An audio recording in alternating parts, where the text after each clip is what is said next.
Hello students, today we will start the first chapter of biology, that is the living world. In this, first of all, we have to study about the term biology.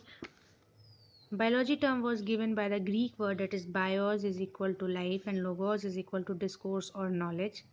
It was first time used by German physiologist Gottfried Reinhold Treviranus in 1802. The term biology was first adopted by French naturalist Jean-Baptiste de Lamarck in 1812. According to biology, it is a science concerned with the study of all living organisms. So first of all, we have to study what is living. Living is an organization which can grow, respire, reproduce, react to the environment stimuli, show movement and metabolic reaction and so on. So the characteristics of living is, first is cellular nature, having that body is made up of cells. Then plant organization, having the particular systematic organization of cell, then tissue, organ and all. Then definite morphology, having particular structure and function of different organism. Then growth, increase in the size. Then respiration is the process of food obtained by nutrition used as source of energy. Irritability is the ability to respond to the changes in the internal and external environment. Next is respond to the stimuli. So it is according to the surrounding and the environment. Then movement and locomotion. Then living things move in the directed and controlled way, but in locomotion they can change their place.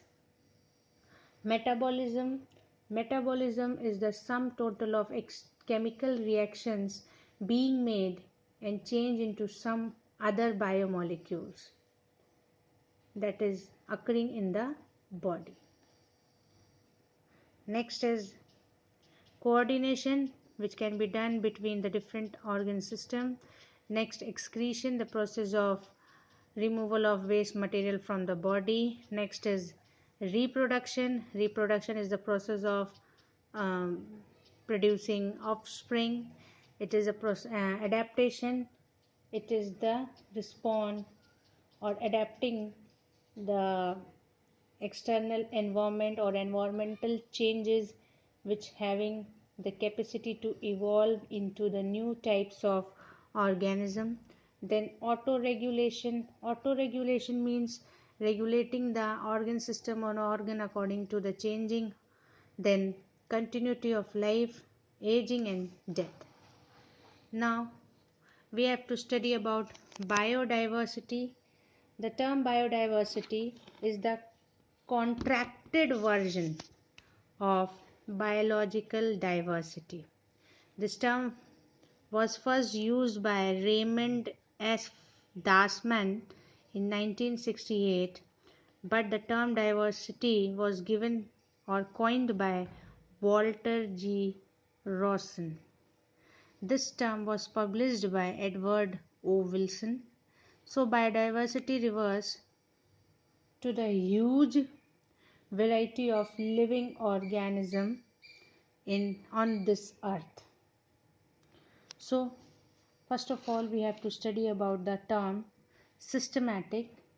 Systematic is the word from Greek which means systema is equal to system and eikos is equal to body of facts. This term was coined by Carolus Linnaeus. It is the study of kind and diversity of life on earth, or it is the study of different types of life present on earth. Now taxonomy. Taxonomy is also derived from the Greek word that is taxis is equal to arrangement. nomos is equal to law, was proposed by Augustine Pyramus de Candolle. It is the science of naming and classifying organisms. Now, biological classification. The biological classification is the ordering of organism into groups. So first of all, we have to study about the history of classification. So in Vedic ages, it is recorded about 740 plants and 250 animals. Chandogya Upanishad present first life classification of animals into three categories, that is mammal, which is known as Jivaja, then birds and reptiles called Andaza, and minute animals, that is Udbhiza. Then Sushrut Samhita classified into two parts, that is immobile, that is plants, which is known as Sthavara, and animals Jangama. Then Manusmriti classify the plants into different, that is annual, then tree, bushes, succulents, grass, herbs, and so on. Now we have to study about scientists for classification. First is Aristotle, who is known as father of biology or father of zoology. He divided animals into those with having blood, that is anemia, and those without blood, that is anemia. Next is Theophrastus. He was the father of botany. He divided plants into primary into trees, shrubs, undershrubs, and herbs according to their size.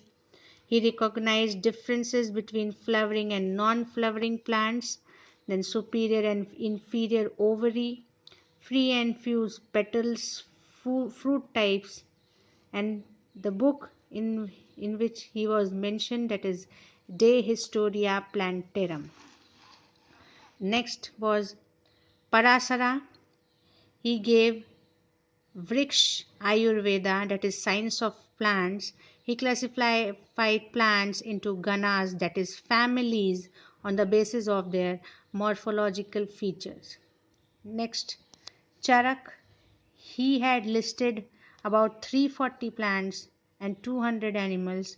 He wrote a book, that is Charak Samhita, in 100 AD. This book is ancient book which is based on Ayurveda. Then John Ray, he was first to introduce and define the term animal species. He applied the species concept to the particular organism. So he was known as father of English natural history. He published his two works, namely Methodus Plantarum Nova and Historia Plantarum. Next is Carolus Linnaeus. His original name was Carl von Linné. He published his book Systema Naturae and including the critical guidelines for the classifying organism. He distinguished and named 4,400 species of animals, including Homo sapiens, that is, human being. He divided all animals into 6 classes, namely Mammalia, Aves, Amphibia, Pisces, Insecta, and worms. He also published Species Plantarum for plants. He also recognized that different species could be grouped into broader categories on the basis of characteristics. Any grouping of organism that shares a particular set of characteristics forms assemblage, that is called taxon. The plural term of taxon is taxa. So he gave the definition of taxonomy or taxa. So he was also known as father of taxonomy. The father of taxonomy is Carolus Linnaeus. Now, today's last topic is types of classification. There are basically three types of classification. First is artificial classification. This was given on the basis of one or two characters only, therefore called artificial classification, was given by Pliny Elder.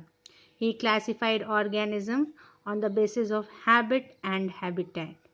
It does not clear and natural picture of relationship. Then natural system of classification, it was given on the basis of large number of characteristics, so it is known as natural system. It helps us to understand the evolutionary line. Then last one is phylogenetic classification. It is on the basis of phylogenetic relationship of the organism, that is called phylogenetic. It was given by Engler and Plant in the work that is De Naturalisation Phasen Familien. It is on the basis of phylogeny, which means the evolutionary history of species or a group. This is called phylogeny, and on the basis of this, the phylogenetic system of classification can be explained. That's all for the today's topics. Have a nice day.